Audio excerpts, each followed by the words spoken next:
What's up, dude? Friday. Nice looking outfit. If I'm not mistaken, that's a Ranger cap and a Ranger t-shirt. Yeah, this is one of these like kind of low grade t-shirts they give you when you walk in the door on opening night or some giveaway, but yeah, it's all I could find. And But even more important than that, I see over your right shoulder, if I can do this correctly, that looks like Keith Moon, and over your left shoulder, it looks like you. Yeah, wow, that's pretty nice. I'm glad you picked up on that. A lot of people might have thought that was John Bonham, Neil Peart, something like that. Obviously, Keith Moon kind of stands on his own. Yeah, that's a BB King show, probably 12, 13 years ago. That's a case of a hedge fund benefit that allows average drummers and musicians, in my case, to get up there on a real stage and actually strut their stuff. So we raised some money for charity. I mean, I'm just looking at the pictures, and you know, in that freeze frame of time, you're as good a drummer as Mooney, as well, you know, as he was known. I thank you. And in this freeze frame of time, that is, you know, this week, when you think about the earnings run we had, and where mega cap tech really delivered, but frankly, the market's kind of closed on a disappointing note if you think about it. Despite the fact that Apple and Facebook and Amazon finished strong, but technology, you know, you're wondering if these are the kinds of headlines that ultimately lead you to the, hey, this was, yeah, maybe this was actually selling the news. But this news about Microsoft and TikTok, I mean, I know you're a major TikToker. Love the TikTok. I mean, what do you make of this? Well, what do I make of it is that President Trump is, you know, I tell you what I make of it. Microsoft, does it make sense for Microsoft? Who knows? I know there was some conversation on CNBC today about, you know, it doesn't make sense in terms of their business plan. I don't even know if that matters. What matters more to me is the fact that, again, this is just an escalation of the U.S.-China tensions that continue to grow on both sides. And the market doesn't seem to care. But, you know, President Trump mandating that, you know, somehow TikTok or the owners of TikTok have to sell their share out to some U.S. company. I'm probably paraphrasing and making it simple than it is. I mean, that's no bueno, man, in terms of what it means, I think, for the markets going forward. Now, to your point, the markets had an interesting day. At one point today, the Dow Jones, which I know is not the thing we look at, but it was down probably a couple hundred points. The S&P reversed. It's not ridiculous that on the last day of the month, you know, we saw that end of month rally, which we typically do see. But to your point, given last night's earnings, one would have thought we would have a better day for the broader market. So we'll see. Right. But what do I make of it? I just think the rhetoric's going to continue to go. There's a lot to unpack there. I mean, so we closed the first month of the third quarter. The third quarter, you know, if you get into seasonals and whatnot, can tend to be really nasty, usually culminating in September as you come out of a sleepy summer. We'll see. I mean, you know, historicals mean just what they are, and in hindsight, they look really clear.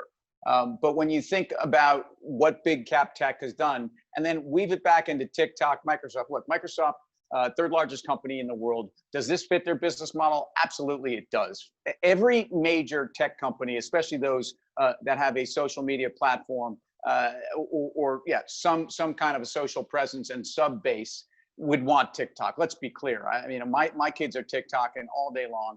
The reality is that when Microsoft bought LinkedIn, a lot of people said they overpaid.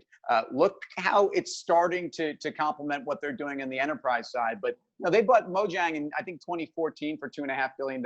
They have a $1 billion franchise in Xbox and their gaming business. I mean, why wouldn't TikTok make sense? And in fact, at this point, I give them kind of pole position on the enterprise status as they get more into the consumer technology space, and maybe they were always there.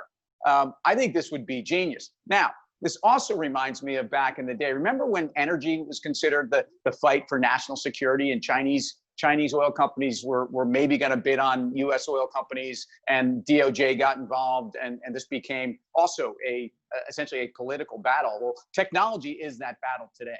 And it's very interesting to see how what are considered, you know, national champion assets. It's really about protecting technology. So is Microsoft going to have a free run here? I doubt it, first of all. Why wouldn't there be other people bidding on this asset? What it really means behind the scenes, I don't think we'll ever know. But make no mistake, we're going to be hearing about these battles in technology and who owns what and the control of information, but more importantly, the control of the data until they bury us, Guy. And you know, they're not burying us tomorrow. But this feels like it's a new tale. And look, respectfully, I mean, to your point about Microsoft, it's pretty much a rounding error for them. And every time that somebody says, this company overpaid for that piece of technology, I mean, I remember said Google overpaid for YouTube. And then think about how that's looking now. So in retrospect, maybe at the time it seemed like they were overpaying, but these things really bored out pretty well. And the other thing I thought fascinating today was the fact that, this Twitter hack that we talked about a few weeks ago, it's probably a month or so.